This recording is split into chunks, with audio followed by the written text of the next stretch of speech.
பிதாசுதன் பரிசுத்த ஆவியின் பெயராலே.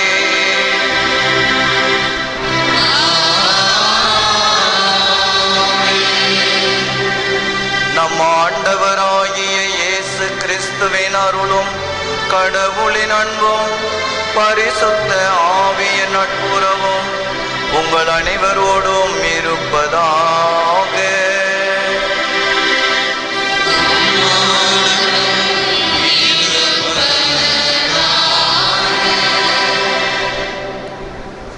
திருப்பலி முன்னுரை. இவ்வுலகில் உள்ள ஒவ்வொரு மனிதரும் விரும்புவது தனது பாவங்களில் இருந்து, துன்பங்களில் இருந்து, பல்வகையான மன உளைச்சலில் இருந்து விடுபட்டு மகிழ்ச்சியான வாழ்வு வாழ வேண்டும் என்பதே. இம்மகிழ்ச்சியான வாழ்விற்கு தடையாக இருக்கும் பாவங்களில் இருந்து விடுபட பழைய ஏற்பாட்டிலே இஸ்ராயேல் மக்கள் செம்மறி ஆடுகளையும் எருதுகளையும் தங்களையே பிரதிபலிக்கும் ஓர் அடையாளமாக பலியாக கடவுளுக்கு கொடுத்து தங்கள் பாவங்களில் இருந்து விடுபட்டனர். ஆனால் அத்தகைய பலி முழுமையானதாக இருக்கவில்லை. எனவே கடவுள் அப்பழியை முழுமையானதாக்க தன் ஒரே மகனை மனிதராக இவ்வுலகிற்கு அனுப்பினார். நம்மை பிரதிபலித்த அவர் தன் தந்தையின் திருவுளத்தை நிறைவேற்றி மனிதர்களின் பாவத்தை செம்மறி ஆட்டையோ அல்லது எருதுகளையோ பலியாக்குவதன் மூலம் அல்ல, மாறாக தன்னையே பலியாக்கி தானே பலிப்பொருளாகவும் பலி கொடுப்பவராகவும் மாறி ஒரு முழுமையான பலியின் மூலம் நம்மை கடவுளோடு ஒப்புரவாக்கினார். இதைத்தான் இயேசு இறுதி ராவின் போது ஓர் முன்னடையாளமாக தன் தந்தைக்கு நன்றி கூறி செய்தார். ஆம், இன்று அத்தகைய ஒரு நாளை நினைவிற்கொண்டு இயேசு குருத்துவத்தை ஏற்படுத்தின நாளை கொண்டாட உள்ளோம். இக்குருத்துவம் நமக்கு நினைவூட்டுவது நாமும் ஆண்டவர் இயேசுவை போன்று நாமே பலி கொடுப்பவராகவும் நம் வாழ்வையே பலிப்பொருளாகவும் பிறருக்கு கொடுத்து அனைவரையும் கடவுளோடு ஒப்புரவாக்க அழைக்கப்படுகிறோம். இன்றைய திருவழிபாடானது 4 பகுதிகளை கொண்டுள்ளது. 1 இறைவார்த்தை வழிபாடு, 2 பாதம் கழுவும் சடங்கு, 3 நற்கருணை வழிபாடு, 4 நற்கருணை இடமாற்று பவனி. இவ்வழிபாட்டு நிகழ்வுகளில் நம்மையே இணைத்து பக்தியோடு பங்கெடுப்போம். இயேசுவில் பிரியமான சகோதர சகோதரிகளே, வெளியினோர் தாயின் அன்பு பக்தர்களே, இந்த பெரிய வியாழன் ஆண்டவருடைய இராவுணவு விழாவிற்கு, இந்த திருப்பலிக்கு உங்களை அன்போடு அழைக்கின்றோம். இன்றைய நாளிலே இந்த திருப்பலிக்கு தலைமையேற்று நமக்காக ஜெபிக்க இங்கு வந்திருக்கின்ற அருட்தந்தை இயேசு நசரேன் அவர்களை நமது திருத்தலத்தின் சார்பாக அன்போடு வரவேற்கின்றோம். அவரோடு இணைந்து இந்த திருப்பலியிலே நமக்காக ஜெபிக்க இங்கு வந்திருக்கின்ற அருட்தந்தையர்கள், நமது பள்ளியின் முதல்வர் தந்தை அருட்தந்தை அந்தோணி சகாயம், எம்மன் குப்பம் நவக்கண்ணியர் இல்லத்தின் ஆன்மீக தந்தை அருட்தந்தை ஏஎஸ் ஆண்டோனி சாமி மற்றும் நமது திருத்தலத்தின் உதவி பங்கு தந்தை அருட்தந்தை சதீஷ்குமார் அவர்களையும் அன்போடு வரவேற்கின்றோம். இறை மக்களுக்கு அன்பான வேண்டுகோள், இந்த திருப்பலி பீடத்தின் வலப்பக்கமும் இடப்பக்கமும் நிறைய இடம் இருக்கின்றன. எனவே பின்னால் இருக்கின்ற இறை மக்கள் இருக்கின்ற இடத்திலே உள்ளே வந்து திருப்பலியிலே பங்கெடுக்குமாறு உங்களை கேட்டுக்கொள்கின்றோம். இந்த பால்கனிக்கு கீழே தூரத்தில் தயவுசெய்து யாரும் இருக்க வேண்டாம். இங்கே நிறைய இடம் இருக்கின்றது. அருகிலே வந்து திருப்பலியிலே பக்தியோடு பங்கெடுக்குமாறு உங்களை அன்போடு கேட்டுக்கொள்கின்றோம்.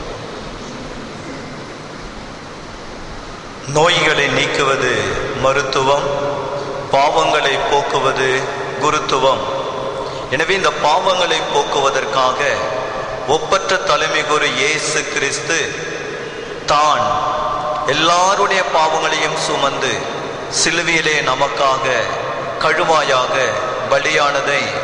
பலியானதை நினைவு கூர்ந்து இன்றைய விழாவை நாம் கொண்டாடுகின்றோம். எனவே நாம் ஒவ்வொருவரும் இந்த பரிசுத்தமான பலியிலே, கல்வாரி பலியிலே பங்கேற்க இருக்கின்ற பொழுது ஆண்டவர் இயேசுனுடைய தூய இரத்தத்தாலே கழுவ பெற்றிருக்கிறோம். அப்படி தூய இரத்தம் நம் மீது தெளிக்கப்படுகிறது. எனவே நாம் ஒவ்வொருவரும் தகுதியோடு ஆண்டவருடைய இந்த பாஸ்காவிலே பங்கேற்ற ஆசீர்வாதங்களை பெற நம்முடைய குற்றம் குறைகளை ஏற்று மனம் வருந்தி மன்னிப்பு கேட்போம்.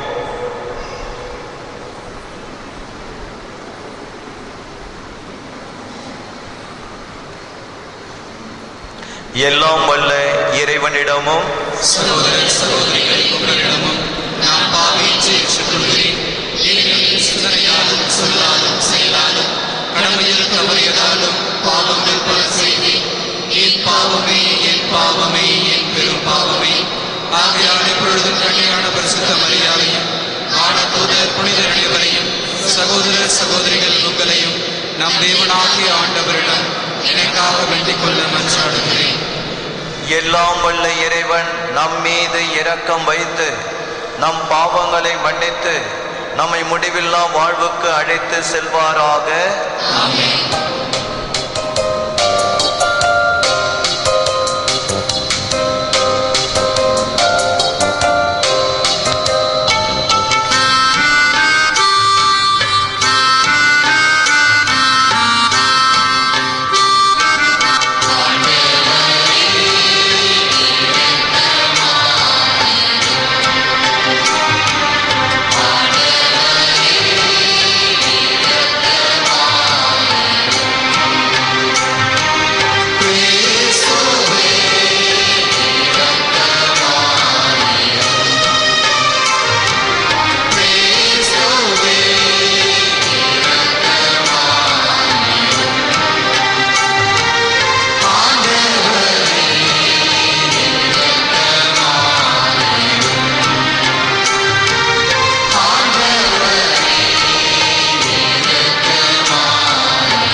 வாழ்த்துகின்றோம் இறைவனே, உமக்கு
ஜெபிப்போமாக.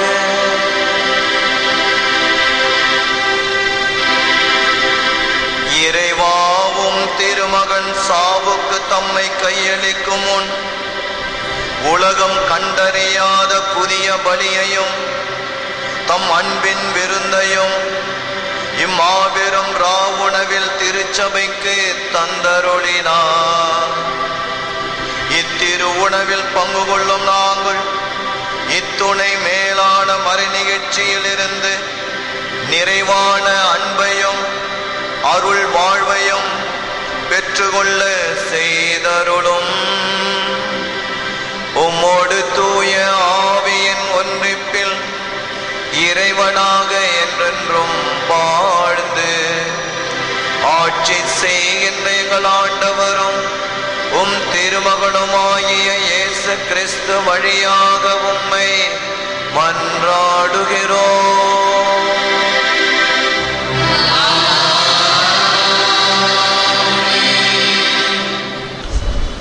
முதல் வாசகம். முன்னுரை. நம் பாவங்களிலிருந்து நம்மை விடுவிக்க நாம் எடுக்கும் முயற்சிகளை விட கடவுள் எடுக்கும் முயற்சி முதலானதாகவும் சிறப்புடையதாகவும் விளங்குகிறது. இஸ்ரேல் மக்களை எகிப்தின் அடிமைப்பிடியிலிருந்து விடுவிக்க கடவுள் எடுக்கும் மிக நுணுக்கமான செயல்பாடுகளை இன்றைய முதல் வாசகம் எடுத்துரைக்கிறது. இவ்வாசகத்தோடு நம் மனதை ஒருநிலைப்படுத்தி தியானித்தவரே செவிமடுப்போம். பாஸ்கா ராவுணவு பற்றிய விதிமுறைகள். விடுதலை பயண நூலிலிருந்து வாசகம். அதிகாரம் 12, இறைவசனங்கள் 1-8, 11-14 வரை.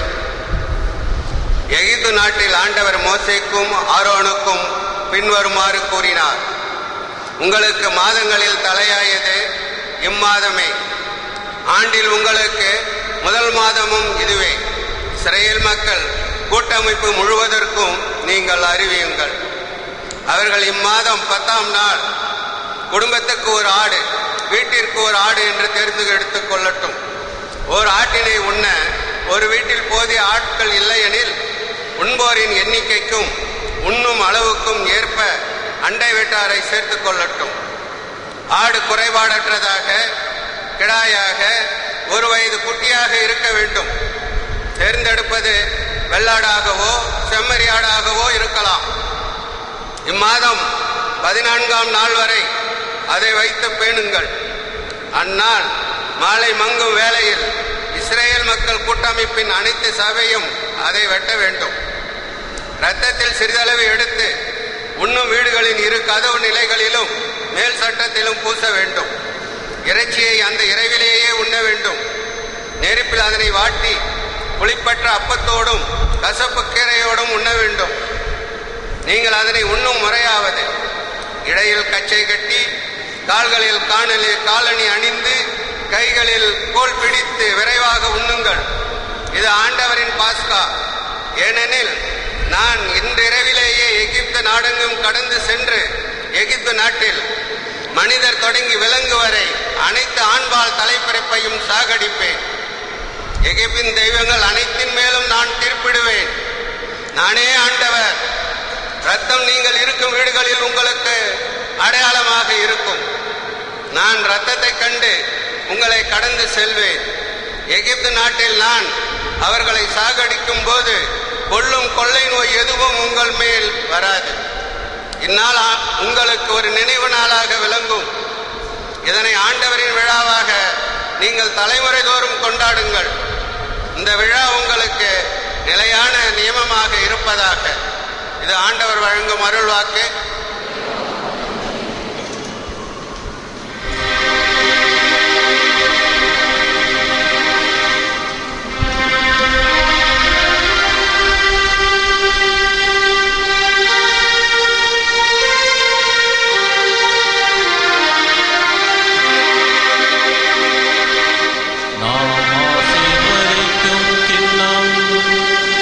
கிறிஸ்துவின் இரத்தத்தில் பங்கு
கூறி கிண்ணத்தை கையில் எடுத்து ஆண்டவருடைய திருப்பெயரை சொல்லி கூப்பிடுவேன்.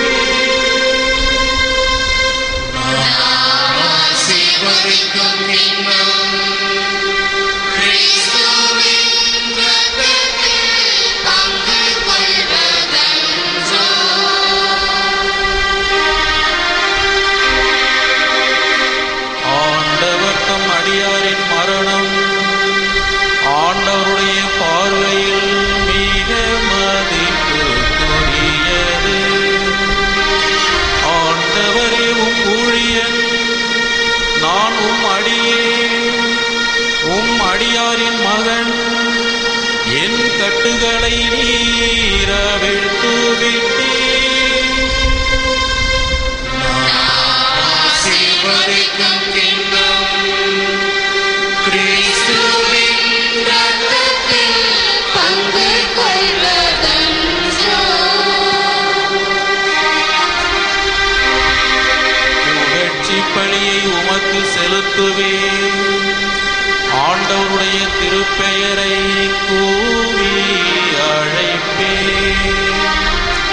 ஆண்டவருடைய மக்கள் அனைவரிடையும் அவருக்கு என் பொருத்தனைகளை செலுத்துவேன். நாம் ஆசீர்வதிக்கும் கிண்ணம் கிறிஸ்துவின் இரத்தத்தில் பங்கு கொள்வதென்றோ. நாம் ஆசீர்வதிக்கும் கிண்ணம் கிறிஸ்துவின் இரத்தத்தில் பங்கு கொள்வதென்றோ. இரண்டாம் வாசகம். முன்னுரை. கடவுள் மனித உறவில் ஏற்பட்ட விரிசலை, அதாவது நமது பாவத்தை சரி செய்ய மனிதனான கடவுள் தன்னையே பலியாக ஒப்புக் கொடுத்து உறவில் ஏற்பட்ட விரிசலை ஒன்று சேர்க்க இயேசு தனது உடலையும் இரத்தத்தையும் கடவுளுக்கு நன்றி சொல்லி ஒப்புக் கொடுக்கப்பட்ட வார்த்தைகளை கேட்க உள்ளோம். இவ்வார்த்தைகளை மனதில் இருத்தி தியானிக்க அழைக்கும் இரண்டாம் வாசகத்திற்கு செவிமடுப்போம். இரண்டாம் வாசகம். அப்பத்தை உண்டு கிண்ணத்தில் பருகும் போதெல்லாம் ஆண்டவருடைய சாவை அறிவிக்கிறீர்கள். திருத்தூதர் பவுல் கொரிந்தியருக்கு எழுதிய முதல் திருமுகத்திலிருந்து வாசகம். அதிகாரம் 11, இறைவார்த்தைகள் 23 முதல் 26 வரை. சகோதரர் சகோதரிகளே, ஆண்டவரிடமிருந்து நான் எதை பெற்றுக்கொண்டேனோ அதையே உங்களிடம் ஒப்படைக்கின்றேன். அதாவது ஆண்டவராகிய இயேசு காட்டிக் கொடுக்கப்பட்ட அந்த இரவில் அப்பத்தை எடுத்து கடவுளுக்கு நன்றி செலுத்தி அதை பிட்டு, இது உங்களுக்கான என் உடல், இதை என் நினைவாக செய்யுங்கள் என்றார். அப்படியே உணவு அருந்திய பின் கிண்ணத்தையும் எடுத்து, இந்த கிண்ணம் என் இரத்தத்தால் நிலைப்படுத்தப்படும் புதிய உடன்படிக்கை. நீங்கள் இதிலிருந்து பருகும் போதெல்லாம் என் நினைவாக இவ்வாறு செய்யுங்கள் என்றார்.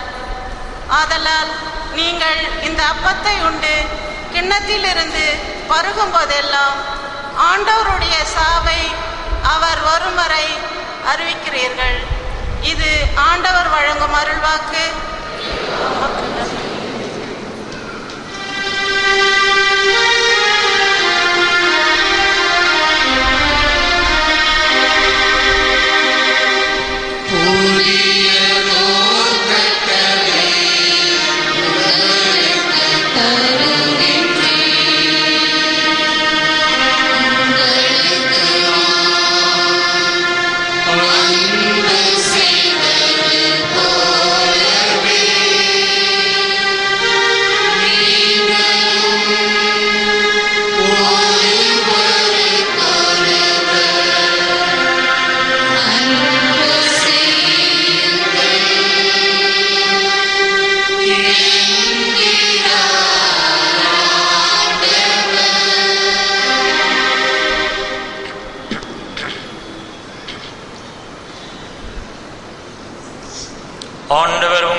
பாஸ்கா விழா தொடங்க இருந்தது. தாம் இவ்வுலகத்தை விட்டு தந்தையிடம் செல்வதற்கான நேரம் வந்துவிட்டது என்பதை இயேசு அறிந்திருந்தார். உலகில் வாழ்ந்த தமக்குரியோர் மேல் அன்பு கொண்டிருந்த அவர் அவர்கள் மேல் இறுதி வரையும் அன்பு செலுத்தினார். இயேசுவை காட்டிக் கொடுக்கும் எண்ணத்தை அலகை சீமோனின் மகனாகிய யூதாஸ் இஸ்காரியோத்தின் உள்ளத்தில் எழச் செய்திருந்தது. இரவு உணவு வேளையில் தந்தை அனைத்தையும் தம் கையில் ஒப்படைத்துள்ளார் என்பதையும் தாம் கடவுளிடமிருந்து வந்தது போல அவரிடமே திரும்பிச் செல்ல வேண்டும் என்பதையும் அறிந்தவராய் இயேசு பந்தியில் இருந்து எழுந்து தம் மேல் உடையை கழற்றி வைத்துவிட்டு ஒரு துண்டை எடுத்து இடுப்பில் கட்டிக்கொண்டார். பின்னர் ஒரு குவளையில் தண்ணீர் எடுத்து சீடர்களுடைய காலடிகளை கழுவி இடுப்பில் கட்டியிருந்த துண்டால் துடைக்கத் தொடங்கினார். சீமோன் பேதுருவிடம் இயேசு வந்தபோது அவர், ஆண்டவரே, நீரா என் காலடிகளை கழுவப் போகிறீர் என்று கேட்டார். இயேசு மறுமொழியாக, நான் செய்வது இன்னதென்று இப்போது உனக்கு புரியாது, பின்னரே புரிந்து கொள்வாய் என்றார். பேதுரு அவரிடம், நீர் என் காலடிகளை கழுவ விடவே மாட்டேன் என்றார். இயேசு அவரை பார்த்து, நான் உன் காலடிகளை கழுவாவிட்டால் என்னோடு உனக்கு பங்கு இல்லை என்றார். அப்போது சீமோன் பேதுரு, அப்படியானால் ஆண்டவரே, என் காலடிகளை மட்டுமல்ல என் கைகளையும் தலையையும் கூட கழுவும் என்றார். இயேசு அவரிடம், குளித்து விட்டவர் தம் காலடிகளை மட்டும் கழுவினால் போதும், அவர் தூய்மையாகி விடுவார். நீங்களும் தூய்மையாய் இருக்கிறீர்கள், ஆனாலும் அனைவரும் தூய்மையாய் இல்லை என்றார். தம்மை காட்டிக் கொடுப்பவன் எவன் என்று அவருக்கு ஏற்கனவே தெரிந்திருந்தது. எனவேதான் உங்களுள் அனைவரும் தூய்மையாய் இல்லை என்றார். அவர்களுடைய காலடிகளை கழுவிய பின் இயேசு மேலுடையை அணிந்து கொண்டு மீண்டும் பந்தியில் அமர்ந்து அவர்களிடம் கூறியது, நான் உங்களுக்கு செய்தது என்னவென்று உங்களுக்கு புரிந்ததா? நீங்கள் என்னை போதகர் என்றும் ஆண்டவர் என்றும் அழைக்கிறீர்கள். நீங்கள் அவ்வாறு கூப்பிடுவது முறையே. நான் போதகர்தான், ஆண்டவர்தான். ஆகவே ஆண்டவரும் போதகருமான நான் உங்கள் காலடிகளை கழுவினேன் என்றால் நீங்களும் ஒருவர் மற்றவருடைய காலடிகளை கழுவ கடமைப்பட்டிருக்கிறீர்கள்.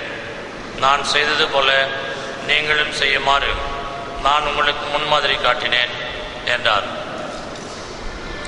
இது கிறிஸ்துவின் நற்செய்தி.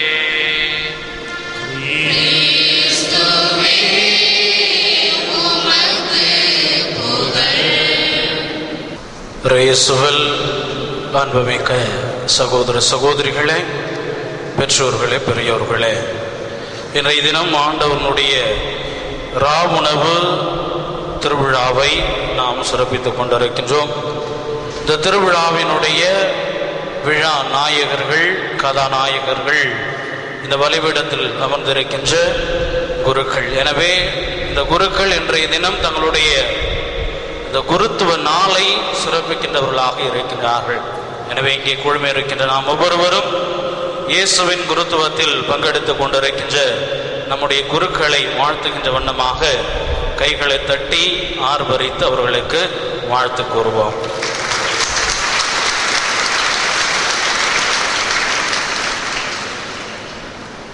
இயேசுவில் அன்புமிக்க சகோதர சகோதரிகளே, பெற்றோர்களே, பெரியோர்களே, இன்றைய தினம் இறைமகன் இயேசு கிறிஸ்து ஏற்படுத்திய இந்த ராவுணவு திருப்பலியை நாம் சிறப்பித்துக் கொண்டிருக்கின்றோம். இதிலே 3 முத்தாய்ப்பான திருவருட்சாதனங்களை இறைமகன் இயேசு கிறிஸ்து ஏற்படுத்தி இருக்கின்றார்.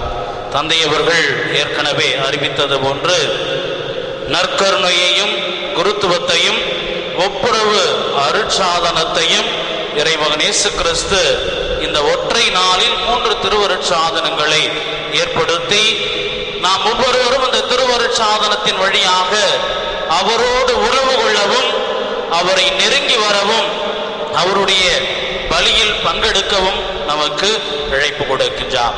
எனவே இந்த நாளை நாம் போற்றுகின்றவர்களாகவும் இறைமகன் இயேசு கிறிஸ்து நமக்கு விட்டு சென்றிருக்கின்ற இந்த திருவருட்சாதனங்களின் வழியாக அவர் வழங்குகின்ற அருளையும் ஆசிரையும் நிறைவாக பெற நாம் அழைக்கப்படுகின்றோம். நம்முடைய தமிழ் சமுதாயத்தில் கிராமப்புறத்தில் ஒரு பழமொழி கூறுவார்கள், தின்றால் மென்றால் தான் உறவு. எனவேதான் தமிழர்களை வந்தாரை வாழ வைக்கும் தமிழகம் என்றும் தமிழர்கள் என்றும் அழைப்பதுண்டு.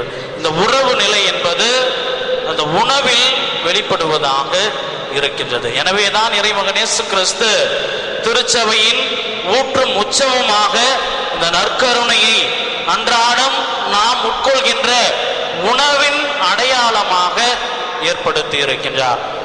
வேறு எந்த ஒரு அடையாளத்தின் வழியாகவும் இந்த நற்கருணை அவர் ஏற்படுத்த முடியுமா என்றால் முடியாது. ஏனென்றால் இந்த உணவு மட்டுமே அன்றாட வாழ்வில் நம்மோடு வருவதாகவும் இந்த உணவின் வழியாக நாம் நம்முடைய வாழ்வில் சக்தியையும் பலத்தையும் பெற்று அன்றாட வாழ்வை நடத்தி கொண்டிருக்கின்றவர்களாகவும் இருந்து கொண்டிருக்கின்றோம். எனவேதான் இந்த உணவை அடிப்படையாக வைத்து தன்னுடைய அந்த ஊற்றின் திருச்சபையின் ஊற்றும் உச்சமுமாக இந்த நற்கருணையை உணவாக இறைமகன் இயேசு கிறிஸ்து ஏற்படுத்தி இருக்கின்றார். அது மட்டுமல்ல, அந்த உணவாக தன்னையே அவர் நமக்காக கையளித்தவராக இருப்பதை நாம் பார்க்கின்றோம். எனவேதான் நாம் இந்த நற்கருணையை வாங்குகின்ற பொழுது இறை மகனை உட்கொள்கின்ற அதே வேளையில் ஒவ்வொருவரும் இறைமகன் இயேசு கிறிஸ்துவாக நாம் மாற அழைக்கப்படுகின்றோம். இறைமகன் இயேசு கிறிஸ்துவை உட்கொள்கின்ற பொழுது அவரை பிரதிபலிக்கின்ற பிம்பங்களாக நாம் ஒவ்வொருவரும் நம்முடைய வாழ்வில் இருக்க அன்னையாம் திருச்சபை நமக்கு அழைப்பு கொடுக்கின்றது. ஆனால் அவ்வாறு நாம் இருப்பதில்லை. அத்தகையது ஒரு கிறிஸ்துவை பிரதிபலிக்கின்ற பிம்பங்களாக மாற தொடர்ந்து நம்முடைய மனித வாழ்வில் நாம் முற்பட்டு கொண்டிருக்கின்றவர்களாக இருந்து கொண்டிருக்கின்றோம். இயேசுவில் அன்புமிக்க சகோதர சகோதரிகளே, அந்த முற்காலத்து பாஸ்கா பலியில் எவ்வாறு செம்மறியானது வெட்டப்பட்டு ரத்தம் சிந்தப்பட்டதோ அதே போன்று அந்த பலி முழுமை பெறவில்லை என்பதற்காக இறைமகன் இயேசு கிறிஸ்து நம்மை மீட்பதற்காக தன்னையே உணவாகவும் இரத்தமாகவும் நமக்கு தந்தருளிய அந்த ஒரு விழாவினை நாம் சிறப்பித்துக் கொண்டிருக்கின்றோம். எனவே அவரை உட்கொள்கின்ற நாம் அவர் விரும்புகின்ற மனிதர்களாக புனிதர்களாக நம்முடைய வாழ்வில் நாம் இருக்கின்றோமா என்று சிந்தித்து பார்க்க அவர் ஏற்படுத்திய இந்த நற்கருணையானது நமக்கு இழைப்பு கொடுக்கின்றது. இரண்டாவதாக இன்றைய தினம் நாம் சிறப்பித்துக் கொண்டிருக்கின்ற இந்த குருத்துவ நாள் எப்படிப்பட்ட ஒரு நாளாக இருக்கின்றது என நாம் ஒவ்வொருவரும் சிந்தித்து பார்க்க இழைக்கப்படுகின்றோம். மார்க்கு நற்செய்தி அதிகாரம் 10 இறைவசனம் 45 பார்க்கிற பொழுது பணிவிடை ஏற்பதற்கு அல்ல, மாறாக பணிவிடை புரியவும் பலருடைய மீட்புக்கு ஈடாக தன்னுடைய இன்னுயிரை கொடுக்கவுமே நான் இந்த உலகிற்கு வந்தேன் என்று இறைமகன் இயேசு கிறிஸ்து சொன்னதோடு மட்டுமல்லாமல் அதை எண்பித்து காட்டியவராக நிரூபித்து காட்டியவராக இறைமகன் இயேசு கிறிஸ்து தன்னுடைய வாழ்விலே இருக்கின்றார். அத்தகையதொரு வார்த்தையின் செயல் வடிவம்தான் இன்றைய தினம் நாம் சிறப்பித்துக் கொண்டிருக்கின்ற இந்த இரா உணவாக இருந்து கொண்டிருக்கின்றது. இயேசுவில் அன்புமிக்க சகோதர சகோதரிகளே, பெற்றோர்களே, பெரியோர்களே, இறைமகன் இயேசு கிறிஸ்து ஏற்படுத்திய இந்த குருத்துவ பணி அன்பு பணியையும் அடிமை பணியையும் தன்னகத்தே கொண்டதாக இருக்கின்றது. அன்பு பணியையும் அடிமை பணியையும் தன்னகத்தே கொண்டதாக இருப்பதை நாம் பார்க்கின்றோம். வீடுகளில் நாம் தொட்டிகளில் மீன்களை வளர்க்கின்றோம். வளர்க்கிறோமா? அரை வீட்டில் போய் பார்த்தீங்கன்னா கூட ஒரு 4 தொட்டியில் மீன்கள் இருக்கும். ஆனால் எவ்வளவுதான் நம்ம தீனி போட்டு வளர்த்தாலும் அது ஒரு குறிப்பிட்ட அடிக்கு மேல் வளராது. மாறாக கடலில் இருக்கின்ற அல்லது குளத்தில் இருக்கின்ற அந்த மீன்கள் தன்னுடைய வளர்ச்சியை பெருக்கிக் கொண்டே செல்கின்றன. இதே போன்றுதான் இந்த தொட்டி என்கின்ற அமைப்புக்குள் மனிதர்களாகிய நாம் இருந்து கொண்டோம் என்றால் எத்தகையதொரு அன்பு பணியிலும் மற்றவர்களுடைய சேவை பணியிலும் வளராதவர்களாக சுயநலம் என்கின்ற அந்த கண்ணாடி குடுவைக்குள் அடைக்கப்பட்டவர்களாக நாம் மாறிவிடுவோம். மாறாக இந்த சுயநலம் என்கின்ற கண்ணாடி தொட்டியை கண்ணாடி குடுவையை உடைத்துக் கொண்டு வெளியே வருகின்ற பொழுது இறைமகன் இயேசு கிறிஸ்து செய்த அந்த அன்பு பணி, மற்றவர்களுடைய மத்தியில் செய்த அந்த சேவை பணி ஒவ்வொருவரிடத்திலும் வளருவதை நம்மால் உணர முடியும். எனவேதான் இறைமகன் இயேசு கிறிஸ்து தனக்கென்று எந்த ஒரு சுவற்றையும் எந்த ஒரு வேலியையும் அமைத்துக் கொள்ளாமல் சென்ற இடங்களிலெல்லாம் அந்த மக்கள் கூட்டத்தை பார்த்து அவர்கள் மீது மனம் இறங்கி அன்பு கொண்டு அவர்களுக்கு வேண்டியதை செய்தவராக இருப்பதை நாம் பார்க்கின்றோம்.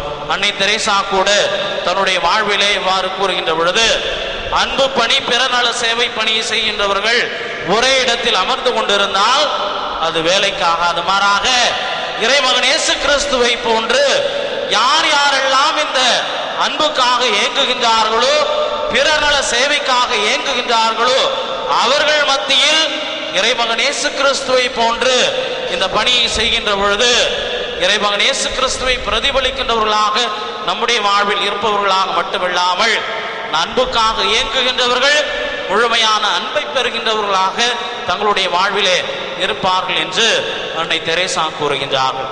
இயேசுவில் அன்புமிக்க சகோதர சகோதரிகளே, இறைமகன் இயேசு கிறிஸ்து சுயநலம் என்கின்ற அந்த ஒரு மாயைக்குள் சிக்கிவிடாமல் இந்த மனிதத்தை அன்பு செய்தவராக நாடி எழுந்த மக்களை நாடி தேடி சென்று அவர்களுக்கு வேண்டியதை செய்தார் என்றால் காரணம், இந்த மானுட சமுதாயத்தை இறைமகன் இயேசு கிறிஸ்து அன்பு செய்தார். அதன் காரணமாக அத்தகையதொரு பணிக்கு அவர் தூண்டப்பட்டவராக இருப்பதை நாம் பார்க்கின்றோம். இயேசுவில் அன்புமிக்க சகோதர சகோதரிகளே, இறைமகன் இயேசு கிறிஸ்துவை பின்பற்றுகின்ற நாம் இத்தகைய ஒரு அன்பு பணி நம்முடைய வாழ்வில் செய்கின்றவர்களாக நாம் இருக்கின்றோமா? பிறரை ஏற்று எந்த ஒரு நிபந்தனையும் இல்லாமல் அவர்களை அன்பு செய்கின்றவர்களாக இருக்கின்றோமா?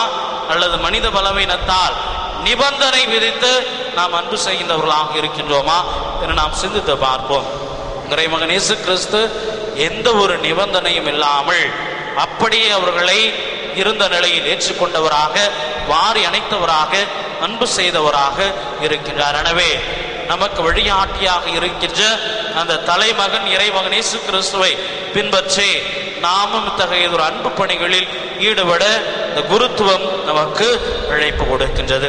இரண்டாவதாக, அடிமை பணியை இறைமகன் இயேசு கிறிஸ்து செய்தவராக இருக்கின்றார். எத்தகைய ஒரு அடிமை பணி என்றால், தன்னுடைய நிலையிலிருந்து தன்னை தாழ்த்தி கொண்டு மனிதராக உருவெடுத்து இந்த மண்ணுலகிற்கு வந்த இறைமகன் இயேசு கிறிஸ்து அந்த மனித குலத்திலிருந்தும் இன்னும் இடைநிலையாக கருதப்பட்ட அடிமை நிலையை அவர் ஏற்றவராக இருப்பதை நாம் பார்க்கின்றோம். லூக்கா நற்செய்தி அதிகாரம் 22 இறைவசனம் 24 பார்க்கின்ற பொழுது அந்த சீடர்கள் மத்தியில் ஒரு விதமான சலசலப்பு ஏற்படுகின்றது. என்ன சலசலப்பு அப்படின்னு பார்த்தோம்னா, தங்களுக்குள் யார் பெரியவர்கள் என்கின்ற அந்த ஒரு சலசலப்பு ஏற்படுகின்றது. இறைமகன் இயேசு கிறிஸ்து பேதுருவை பார்த்து, நீ பாறை, உன் மீது என் திருச்சபையை கட்டுவேன் என்றதனால் பேதுரு நான் தான் பெரியவர் என்கின்ற ஒரு மனநிலை அவருக்கு இருந்திருக்க வேண்டும். முதலில் அந்திரேயாவை தன்னுடைய சீடராக அழைத்ததனால், உங்களுள் நான் தான் முதலில் அழைக்கப்பட்டேன், எனவே நான் தான் பெரியவன் என்கின்ற ஒரு மனநிலை இருந்திருக்க வேண்டும். மற்ற சீடர்களை விட இறைமகன் இயேசு கிறிஸ்து யோவானை அன்பு செய்ததனால், உங்களை விட அவர் என்னைத்தான் அன்பு செய்கின்றார், எனவே நான் தான் பெரியவன் என்கின்ற ஒரு மனநிலை யோவானுக்கு இருந்திருக்க வேண்டும். இடையின் மக்கள் ஒருவர் வலப்புறமும் இடப்புறமும் அமர வேண்டும் என்று நேரடியாக இறைமகன் இயேசு கிறிஸ்துவிடத்திலே கோரிக்கை வைத்தவர்கள். எனவே வலப்புறமும் இடப்புறமும் அமர நான் இடம் கேட்டு இருக்கின்றேன், எனவே நாங்கள் தான் பெரியவர்கள் என்று இந்த இடியின் மக்கள் எண்ணி இருக்க வேண்டும். எனவே இவர்களுக்குள்ளாக அந்த சலசலப்பு, முணுமுணுகள், தங்களுக்குள் யார் பெரியவர் என்று. இறைமகன் இயேசு கிறிஸ்துவோடு 3 ஆண்டுகள் உண்டார்கள், உறங்கினார்கள், அவர் செய்த எல்லா செயல்களையும் கண்டார்கள். இறைமகன் இயேசு கிறிஸ்து தந்தையினுடைய ஏக புதல்வன். அவர் தன்னிலை துறந்தவராக மனித உருவெடுத்திருந்தாலும் அவர் முழுமையாக தன்னை இந்த மனுகுலத்திற்காக அர்ப்பணித்ததோடு மட்டுமல்லாமல் அந்த மனிதருக்குரிய சேவையை அவர் செய்தார். ஒருபொழுதுமே தன்னை மற்றவர்களை விட பெரியவர் என்று எண்ணாத ஒரு நிலையில் அவர் இருந்தாலும் அவருடைய சீடர்கள் அதை புரிந்து கொள்ளாதவர்களாக இருந்திருக்கிறார். எனவே தான் இவர்களோடு இருக்க போவது எத்தனை நாட்கள், இந்த 3 ஆண்டுகள் இவர்களுக்கு கொடுத்த இந்த பயிற்சி வீணாகி விடுமோ என்று எண்ணிய இறைமகன் இயேசு கிறிஸ்து இவர்களுடைய உள்ளத்தில் ஒரு முள் தைப்பது போன்ற ஒரு நிகழ்வை இவர்களுக்கு உணர்த்த வேண்டும் என்பதற்காக அடிமை நிலை ஏற்பதை நாம் பார்க்கின்றோம். யூத சமுதாயத்தில் பார்க்கின்ற பொழுது ஒருவர் வீட்டிற்கு வருகின்றார் என்றால் அவருடைய கால்களை கழுவி அவருடைய கால்களுக்கு எண்ணெய் பூச வேண்டியது அடிமையின் ஒரு பணி. அத்தகையதொரு பணியை இன்றைய தினம் இறைமகன் இயேசு கிறிஸ்து செய்கின்றார். ஏனென்றால் இந்த சீடர்களுடைய மனநிலை அவ்வாறாக இருக்கின்றது. எருசலேமை நோக்கி இறைமகன் இயேசு கிறிஸ்து ஞாயிற்றுக்கிழமை அவர் பயணிக்கின்றார். கழுதையின் மீது பயணிப்பதை நாம் பார்க்கின்றோம். இறைமக்கள் ஓசானா ஓசானா என்று ஆர்ப்பரிக்கின்றவர்களாக அவரை வரவேற்பதை நாம் பார்க்கின்றோம். இந்த பாஸ்கா விழா எருசலேமிலே சிறப்பிக்கப்படுகின்ற பொழுது பல்வேறு இடங்களிலிருந்து மக்கள் கால்நடைகளில் இந்த எருசலேம் நகர் நோக்கி வருவார். அப்படி என்றால் அந்த எருசலேம் நகர் முழுவதுமே சாலைகளிலே சாணம், கழுதை சாணம், குதிரை சாணம் என்று சாணம் இருக்கும். அதன் வழியாகத்தான் மக்கள் அனைவருமே பயணிக்க வேண்டும். அப்படியே கொஞ்சம் தூரம் வெளியில் போய் பார்த்தீங்கன்னா கொஞ்ச நாள்களுக்கு முன்னாடி மாடு காம்பவுண்ட் சுவர் போடாத சமயத்தில் அங்கும் இங்குமாக மாடுகள் அலைந்திருக்க கொண்டு இருக்கின்ற பொழுது எங்கு கால் வைத்தாலும் ஒரே சாணமாக இருக்கும். அதை மிதிக்கின்ற பொழுது நம்முடைய கால் நாற்றம் எடுக்கும். அதே ஒரு நிலைதான் சீடர்களும் இந்த ராவுணவில் அமர்ந்திருக்கின்ற பொழுது அவர்கள் கால்கள் நாற்றம் எடுக்கின்றன. ஆனால் தங்களுக்குள் யார் பெரியவர் என்கின்ற மனநிலையின் காரணமாக யாருமே அடிமை நிலை ஏற்க தயாராக இல்லை. எனவே இவர்களுக்கு பாடம் கற்பிக்க வேண்டும் என்பதற்காக இறைமகன் இயேசு கிறிஸ்து தன்னுடைய இடையில் துண்டை வரிந்து கட்டி கொண்டு அடிமையின் கோலம் பூண்டு அவர் தன்னுடைய சீடர்களுடைய பாதத்தை கழுவுகின்றார். நான் செய்வது போன்று நீங்களும் செய்யுங்கள் என்று அவர்களுக்கு அழைப்பு கொடுப்பதை நாம் பார்க்கின்றோம். இயேசுவில் அன்புமிக்க சகோதர சகோதரிகளே, இதுவரை அந்த சீடர்கள் கொண்டிருந்த மனநிலைக்கு இறைமகன் இயேசு கிறிஸ்து ஒரு கொட்டு வைக்கின்றார். தலைவன் என்றால் கோலோச்சுகின்றவனாக, அதிகாரத்தில் இருக்கின்றவனாக, அதிகாரம் படைப்பவனாக, கட்டளையிடுபவனாக அந்த எண்ணம் கொண்டிருந்த சீடர்கள் மத்தியில் தலைவன் என்பவன் தன்னிலை மறந்து துறந்த அடிமையின் கோலம் பூண்கின்றவன் என்பதனை தள்ள தெளிவாக இறைமகன் இயேசு கிறிஸ்து அவர்களுக்கு சுட்டி காட்டுவதை நாம் பார்க்கின்றோம். இயேசுவில் அன்புமிக்க சகோதர சகோதரிகளே, இறைமகன் இயேசு கிறிஸ்து ஏற்படுத்திய இந்த குருத்துவம் அன்பின் ஒரு பணியாக, அடிமையின் ஒரு பணியாக இருந்து கொண்டிருக்கின்றது. இதைத்தான் நாங்களும் நீங்களும் செய்ய அழைக்கப்படுகின்றோம். நாங்கள் மணிக்குருத்துவத்தில் இருக்கின்றோம் என்றால் நீங்கள் அனைவருமே பொது குருத்துவத்தில் எங்களோடு இணைந்து செயல்படுகின்றவர்களாக இருந்து கொண்டிருக்கின்றீர்கள். எனவே நாம் ஒவ்வொருவரும் இறைமகன் இயேசு கிறிஸ்து ஏற்படுத்திய அந்த அன்பின் பணியை, அடிமையின் பணியை நாம் ஒவ்வொருவரும் செய்ய அழைக்கப்படுகின்றவர்களாக இருந்து கொண்டிருக்கின்றோம். இயேசுவில் அன்புமிக்க சகோதர சகோதரிகளே, இறைமகன் இயேசு கிறிஸ்து எத்தகைய ஒரு அழைப்பை கொடுத்தாலும் அந்த அழைப்புக்கு செவிமடுக்காத மனிதர்களும் உள்ளனர் என்பதற்கு யூதாஸ் இஸ்காரியோத் ஒரு சிறந்த உதாரணமாக இருப்பதை நாம் பார்க்கின்றோம். இறைமகன் இயேசு கிறிஸ்து சீடர்களுடைய பாதங்களை கழுவுகின்ற பொழுது ஒவ்வொருவருடைய மனநிலையிலும் மாற்றம் ஏற்பட்டு இருக்க வேண்டும். ஐயோ, தங்களுடைய போதகரே இந்த அடிமையை நிலை பூண்டு தங்களுடைய பாதங்களை கழுவுகின்றாரே, நான் இதுவரை நான் தான் பெரியவன் என்கின்ற எண்ணம் கொண்டிருந்தேனே, இனிமேல் இத்தகைய ஒரு எண்ணத்தை என்னுடைய வாழ்வில் நான் கொண்டிருக்க மாட்டேன் என்று அவர்கள் கண்டிப்பாக மனமாற்றம் அடைந்தவர்களாக இருந்திருக்க வேண்டும். ஆனால் யூதாஸ் இஸ்காரியோத் இறைமகன் இயேசு கிறிஸ்து அவனுடைய காலடிகளை தொட்டு கழுவி முத்தமிட்ட பின்னரும் மனம் மாறாதவனாக, மனம் திருந்தாதவனாக அவனுடைய வாழ்க்கையில் இருந்தான். எனவே தான் அவனுக்குள்ளாக அழகை பூண்டு அவனை இறைமகன் இயேசு கிறிஸ்துவனுடைய அந்த சிலுவை சாவிற்கு ஏற்பாடுகளை செய்ய தூண்டியதை நாம் பார்க்கின்றோம். இயேசுவில் அன்புமிக்க சகோதர சகோதரிகளே, பெற்றோர்களே, பெரியோர்களே, நாம் ஒவ்வொருவரும் இந்த யூதாசை போன்று நம்முடைய வாழ்வில் நாம் இல்லாமல், நாம் ஒவ்வொருவரும் அந்த மனமாற்றம் அடைந்து ஆண்டவருடைய பணியை அகிலமெங்கும் போதிக்க தன்னலம் துறந்து மறந்து கிறிஸ்துவை முன்னிலைப்படுத்தி மக்களை மையப்படுத்தி ஆண்டவருடைய பணியை செய்த இந்த சீடர்களை போன்று வாழ நாம் அழைக்கப்படுகின்றோம். அந்த சீடர்கள் அனைவருமே யார் பெரியவர் என்கின்ற அந்த மனநிலையை மறந்தவர்களாக, இறைமகன் இயேசு கிறிஸ்துவால் உந்தி தள்ளப்பட்டவர்களாக, அவருடைய பணியை தங்களுடைய பணியாக ஏற்றுக்கொண்டு அகில உலகெங்குமெங்கும் சென்று ஆண்டவருடைய வார்த்தையை அறிவித்திருக்கிறார்கள். எனவேதான் இந்த இடத்தில் அமர்ந்து கொண்டு இன்றைய தினம் ஆண்டவருடைய ராவுணவு திருப்பலியை நாம் சிறப்பித்துக் கொண்டிருக்கின்றோம்.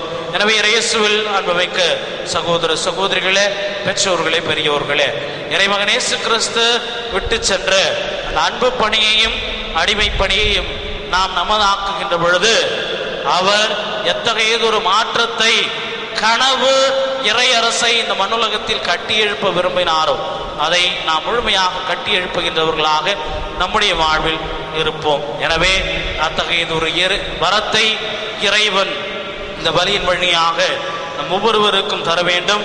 பணி குருத்துவத்திலும் பொது குருத்துவத்திலும் இருக்கின்ற நாம் இறைமகன் இயேசு கிறிஸ்துவின் பணியை நமதாக்கி கொண்டு நாம் ஒவ்வொருவரும் அவருடைய இறையரசை இந்த மண்ணுலகில் கட்டி எழுப்ப வர வேண்டுவோம். இறைவன் தொடர்ந்து இந்த பலியின் வழியாக உங்களை நிறைவாக ஆசிர்வதித்து உங்கள் வழியாக இறைமகன் இயேசு கிறிஸ்துவனுடைய கனவு நிறைவேற உங்களுக்கு தேவையான அருளையும் ஆசிரியையும் தந்து வழிநடத்துவார். ஆமென்.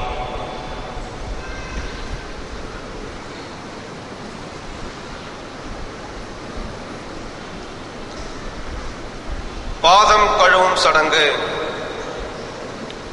நான் செய்தது போல நீங்களும் செய்யுமாறு நான் உங்களுக்கு முன்மாதிரி காட்டினேன்.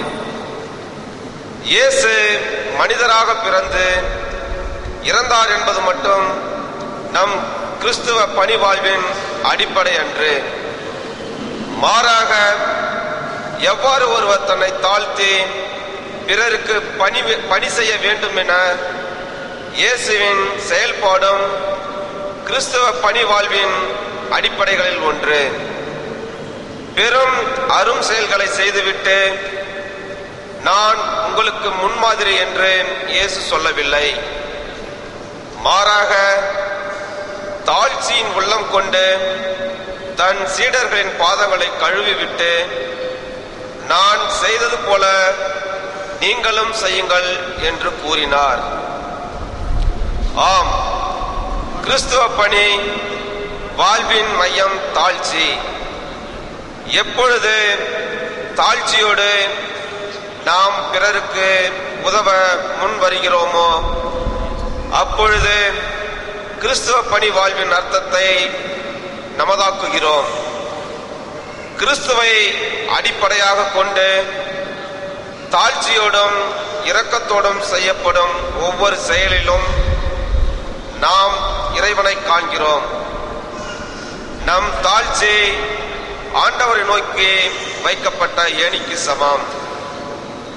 நம் செயல்பாடு ஒவ்வொன்றும் அந்த ஏணியில் நாம் பயணிக்கும் ஒரு பயணம் என்பதை உணர்ந்தவர்களாய் இச்சடங்கில் பங்கெடுப்போம்.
அன்புமிக்க சகோதர சகோதரிகளே, நாம் இப்பொழுது ஜெபத்திலே ஈடுபட போகின்றோம். குருத்துவத்திலே முக்கியமான ஒரு பணி ஜெபிப்பதாகும். நமக்காகவும் பிறருக்காகவும் ஜெபிப்பதாகும். எனவே விசுவாசத்தோடு நம்முடைய வேண்டுதல் விண்ணப்பங்களை இந்த ராவுணவு திருப்பணியிலே இயேசுவின் பெயரிலே தந்தை இறைவனை நோக்கி ஜெபிப்போம்.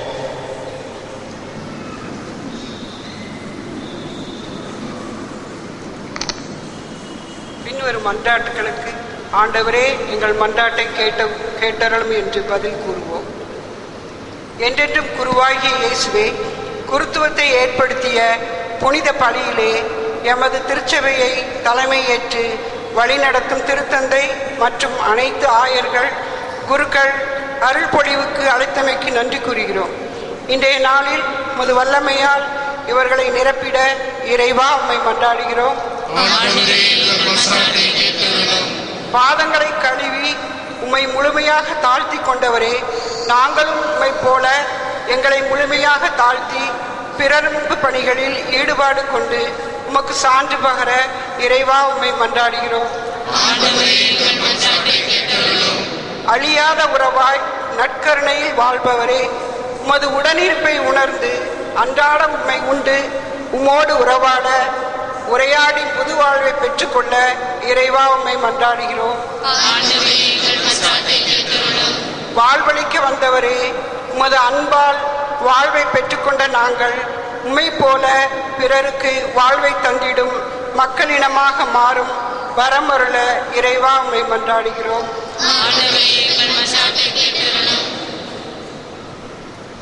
நம்முடைய தனிப்பட்ட விண்ணப்பங்களுக்காகவும் ஜெபிப்போம்.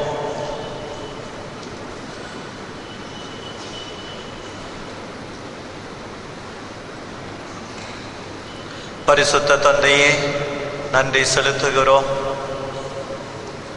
இயேசு கிறிஸ்து உம்முடைய திருமகன் இயேசு சாவிலிருந்து காப்பாற்ற வல்ல உம்மை நோக்கி கண்ணீர் சிந்தி அழுதியது போல இந்த ராவுணவு திருப்பலியிலே நாங்களும் அவருடைய சீடர்களாகிய நாங்கள் அவருடைய பெயரிலே எங்கள் வேண்டுதல் விண்ணப்பங்களை அகில உலக திருச்சபை தேசம் மற்றும் எங்களுடைய பங்கு திருச்சபை அனைத்திற்காகவும் எங்கள் ஒவ்வொருவருக்காகவும் தாழ்ந்து பணிந்து ஒப்பு கொடுக்கின்றோம்.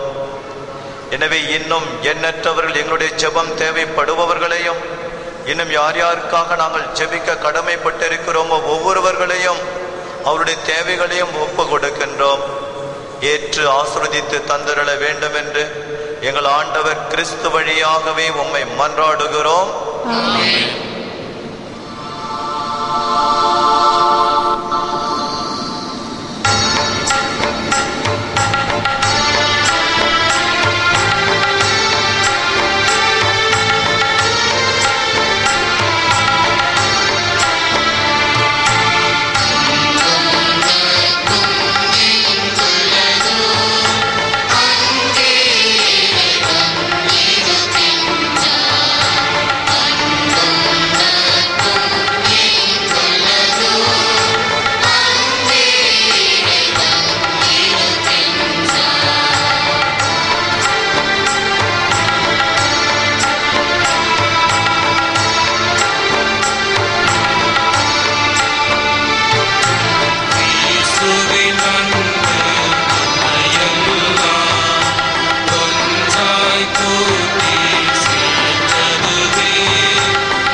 சகோதர சகோதரிகளே, நாம் அனைவரும் ஒப்பு கொடுக்கும் இப்பலி எல்லாம் வல்ல தந்தையாகிய இறைவனுக்கு ஏற்றதாகும்படி ஜெபியுங்கள். ஆண்டவர் தம் திருப்பெயரின் புகழ்ச்சிக்காகவும் மகிமைக்காகவும் தம் நன்மைக்காகவும் தமது பரிசுத்த திருச்சபை நடத்துவதற்காகவும் முதலில் ஜெபத்தை ஏற்றுக்கொள்வாராக. பேரிரக்கமுள்ள இறைவா, இந்த நினைவு பலியை நாங்கள் கொண்டாடும் போதெல்லாம் எங்கள் மீட்பு தொடர்ந்து முன்னேறுகிறது. எனவே நாங்கள் இன்றைய திருப்பலியை அன்பும் பணிவும் நிறைந்த உள்ளத்துடன் நிறைவேற்றி மீட்பின் பயனை பெற்று அனுபவிக்க அருள் புரியும். எங்கள் ஆண்டவர் கிறிஸ்து வழியாக உம்மை மன்றாடுகிறோம்.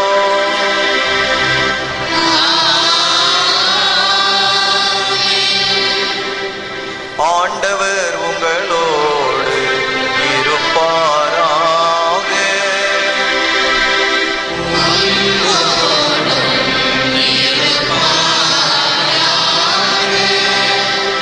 இதயங்களை ஆண்டவரிடம் எழுப்புங்கள்.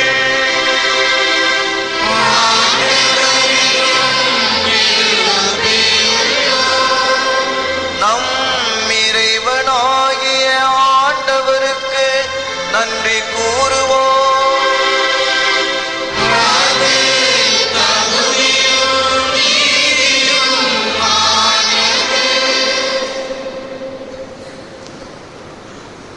ஆண்டவரே, தூயவரான தந்தையே, என்றும் வாழும் எல்லாம் வல்ல இறைவா, எங்கள் ஆண்டவராகிய கிறிஸ்து வழியாக என்னாலும் எவ்விடத்திலும் நாங்கள் உமக்கு நன்றி செலுத்துவது மெய்யாகவே தகுதியும் நீதியுமாகும்.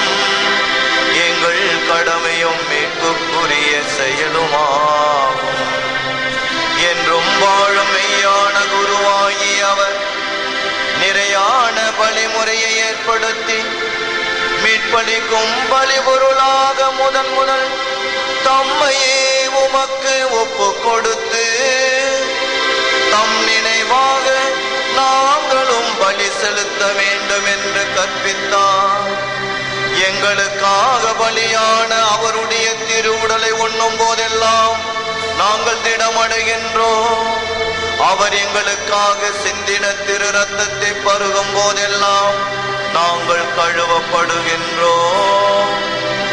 ஆகவே தூதர் அதிதூதரோடும் அரியணை சூழ்வோர் ஆட்சி புரிவோர் மற்றும் வானக சேனையின் அணிகள் அனைவரோடும் சேர்ந்து நாங்கள் உமது மகிமையில் பன்னிசைத்து முடிவின்றி பாடுவதாவது.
இரக்கம் நிறைந்த தந்தையை, இதயம் நிறைந்த நன்றியுடன் நாங்கள் இப்புனித காணிக்கைகளை திருமுன் கொண்டு வந்துள்ளோம்.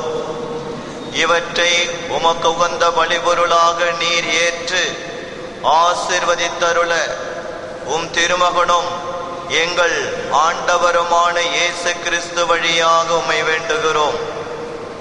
உமது தூய கத்தோலிக்க திருச்சபைக்காக நாங்கள் இவற்றை ஒப்பு கொடுக்கின்றோம். அதற்கு உலகெங்கும் அமைதியும் ஒற்றுமையும் அளித்து அதனை காத்து வழி நடத்துவீராக.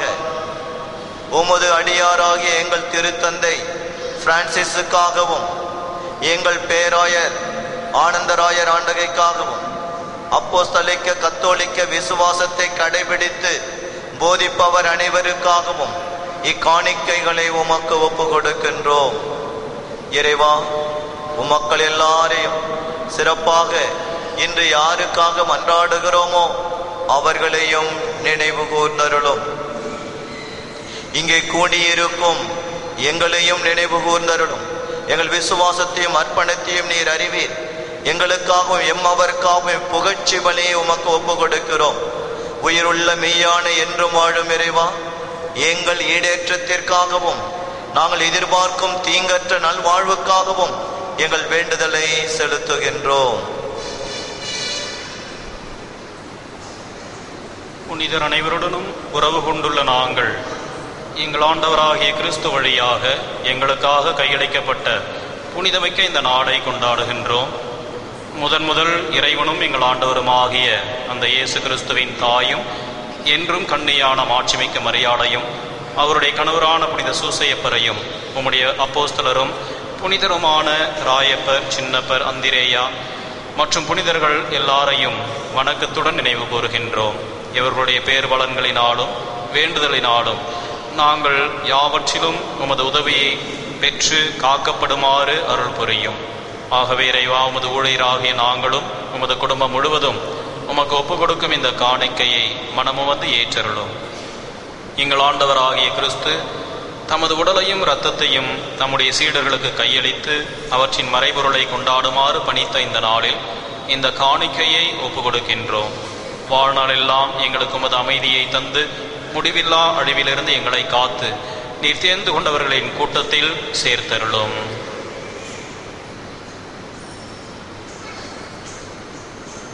இறைவா, இந்த காணிக்கைகளை ஆசீர்வதித்து புனிதப்படுத்தி ஆவியிலும் உண்மையிலும் உமக்கு உகந்ததாக செய்தருளும். இவ்வாறு உம்முடைய அன்பு திருமகனும் எங்கள் ஆண்டவருமான இயேசு கிறிஸ்துவின் திரு உடலாகவும் இரத்தமாகவும் எங்களுக்கு இக்காணிக்கை மாறுவதாக. அவர் எங்கள் மீட்புக்காகவும் அனைவருடைய மீட்புக்காகவும் தாம் பாடுபடுவதற்கு முந்தின நாள், அதாவது இன்று, வணக்கத்திற்குரிய தம் திரு கைகளில் அப்பத்தை எடுத்து வான் நோக்கி கண்களை உயர்த்தி எல்லாம் வல்ல இறைவனும் தம் தந்தையுமாகிய உமக்கு நன்றி செலுத்தி வாழ்த்துரைத்து அப்பத்தை பிட்டு தம் சீடருக்கு அளித்து கூறியதாவது: அனைவரும் இதை வாங்கி உண்ணுங்கள், ஏனெனில் இது உங்களுக்காக கையளிக்கப்படும் என் உடல்.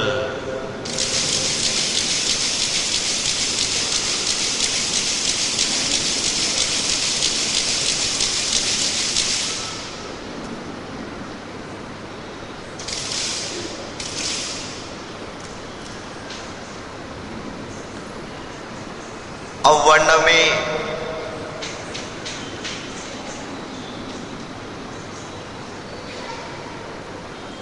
உணவருந்திய பின் மகிமை மிகுந்த இக்கிண்ணத்தை வணக்கத்திற்குரிய தம் திரு கைகளில் எடுத்து மீண்டும் உமக்கு நன்றி செலுத்தி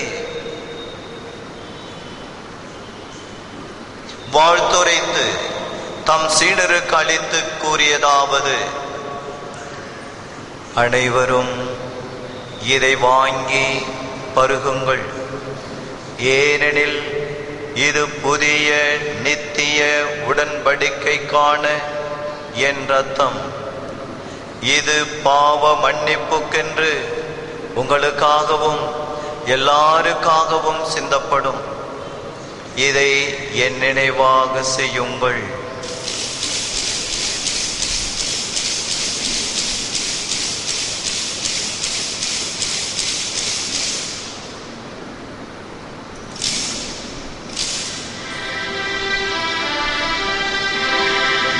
இது விசுவாசத்தின் மறைபொருள்.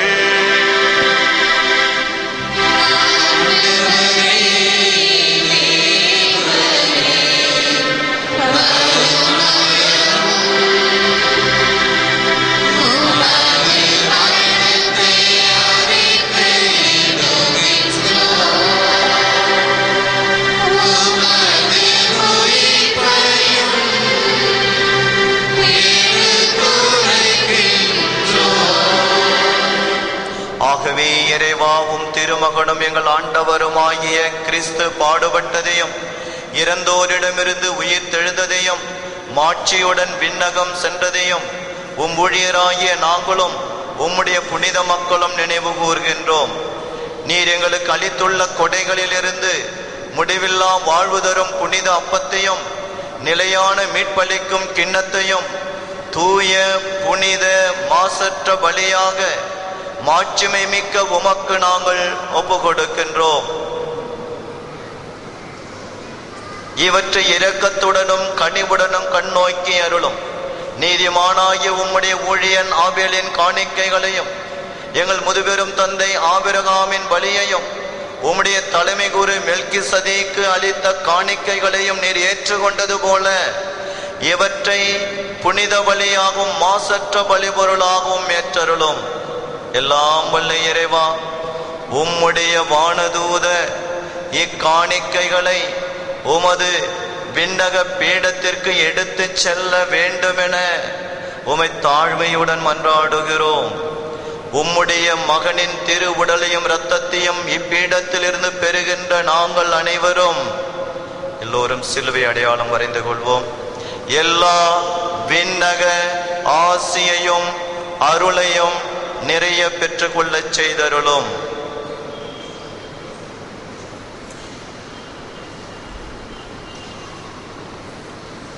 இறைவா, விசுவாசத்தின் அடையாளத்தை பெற்று இறந்து போன உம்மடியார்களையும் சிறப்பாக இன்று யாருக்காக மன்றாடுகிறோமோ அவர்களையும் நினைவு கூர்ந்திருளும். இங்கே கூடியிருக்கும் இறைவா, இவர்களுக்கும் கிறிஸ்து அழைப்பார் மற்ற அனைவருக்கும் இன்பமும் ஒளியும் அமைதியும் அளித்திருளும்.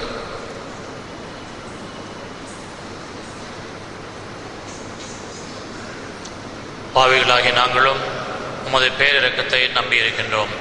உம்முடைய புனித அப்போஸ்தலர், மறைசாட்சிகள் அருளப்பர் ஸ்தேஃபான், மத்தியஸ், பர்னபா, இஞ்ஞாசியார், அலெக்சாந்தர், மார்சலின், பீட்டர், பெலிசித்து, பெர்பெத்துவா, ஆகத்தம்மாள், லூசியா, ஆஞ்சேசம்மாள், செஸ்லியம்மாள், அனசாசியா மற்ற புனிதர் அனைவருடனும் உம் அடியாராகிய நான் எங்களுக்கும் பங்களித்து அவர்களோடு நாங்கள் தோழமை கொள்ள அருள் புரியும்.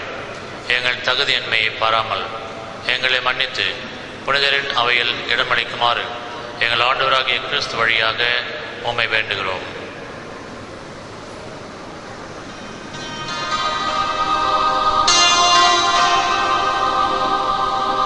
இவர் வழியாக இறைவா, நீர் எப்போதும் இவற்றையெல்லாம் நல்லவையாக்கி புனிதப்படுத்தி உய்வித்து ஆசீர்வதித்து எங்களுக்கு அருளுகின்றீர்.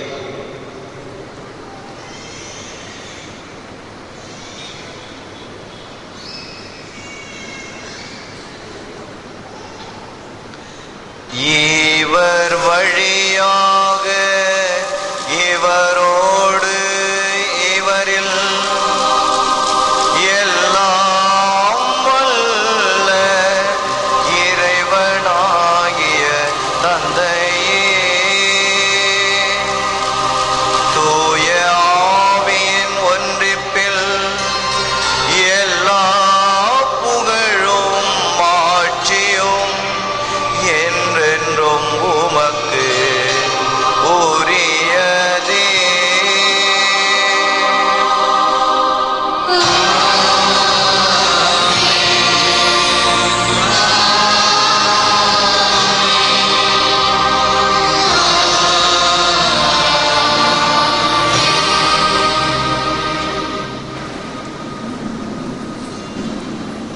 மீட்பரின் கட்டளையால் கற்பிக்கப்பட்டு இறை படிப்பினையால் பயிற்சி பெற்ற நாம் துணிந்து பாடுவோம்.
இருந்தும் எங்களை விடுவித்து எங்கள் வாழ்நாளில் அமைதியை கனிவுடன் அருள உம்மை மன்றாடுகின்றோம். உமது இரக்கத்தின் உதவியால் நாங்கள் பாவத்தில் இருந்து எப்போதும் விடுதலை பெற்று யாதொரு கலக்கமுமின்றி நலமாயிருப்போமாக. நாங்கள் நம்பியிருக்கும் பேரின்ப வாழ்வையும் எமீட்பராய் இயேசு கிறிஸ்துவின் வருகையையும் மகிழ்ச்சியுடன் எதிர்பார்த்திருக்கின்றோம்.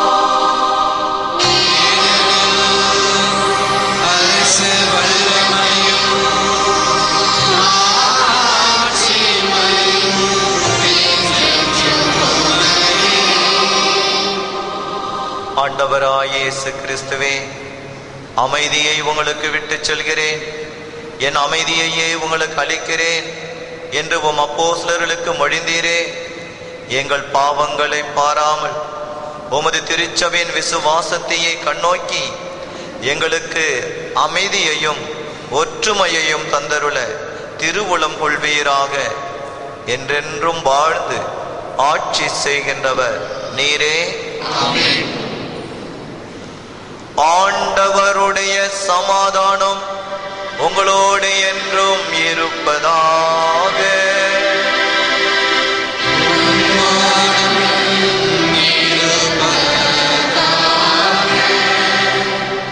ஒருவருக்கொருவர் சமாதானத்தை பகிர்ந்து கொள்வோம்.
இதோ இறைவனின் செம்மறி, இவரே உலகின் பாவங்களை போக்குகின்றவர். செம்மறியின் விருந்திற்கு அழைக்க பெற்றவர் பேறு பெற்றோர்.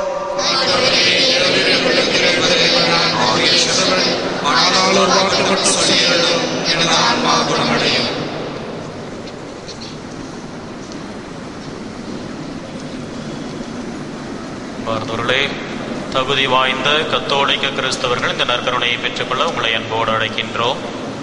பிற மதத்தை சார்ந்தவர்கள், பிரிவினை சகோதர சகோதரிகள் தயவு செய்து இந்த நற்கருணையை பெற வேண்டாம் என்று உங்களை பணிவோடு கேட்டுக்கொள்கின்றோம். அருட் சகோதரிகள் 5 பேர் நற்கருணை வழங்க வருமாறு உங்களை அழைக்கின்றோம். இந்த ஆலயத்தில் இருக்கின்ற 5 வழிகளிலும் நற்கருணை வழங்கப்படும். 2 வரிசையாக வந்து நற்கருணையை பெற்றுக்கொள்ளுங்கள். குறுக்கிலே தயவு செய்து யாரும் நுழைய வேண்டாம். ஒவ்வொரு வழியிலும் 2 வரிசையாக வந்து நற்கருணை பெற்றுக்கொள்ளுமாறு உங்களை கேட்டுக்கொள்கின்றோம்.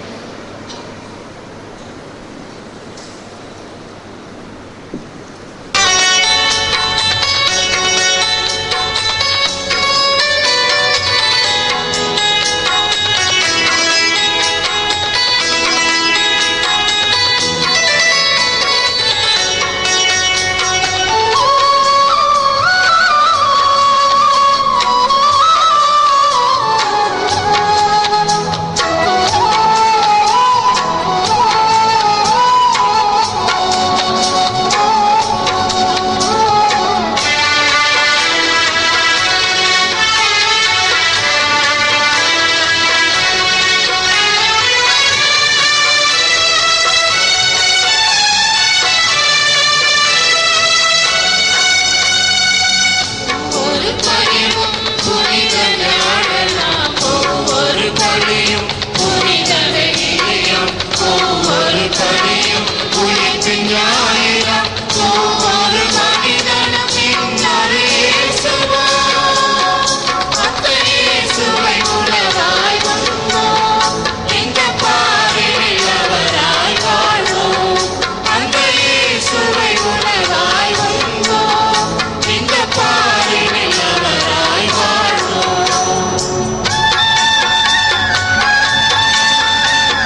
எல்லாம் வல்ல இறைவா, உம் திருமகனின் இறுதி ராவுணவை நினைவு கூர்ந்து கொண்டாடிய நாங்கள் சிறப்பாக பணி குருத்துவத்தின் மேன்மையையும் கிறிஸ்துவின் திருவுடல் திரு ரத்தத்தினாலான புதிய உடன்படிக்கையின் மாண்பினையும் பிறர் அன்பு கட்டளையின் முக்கியத்துவத்தையும் ஆழ்ந்து உணர்ந்தவர்களாய் உமக்கு நன்றி கூறுகின்றோம்.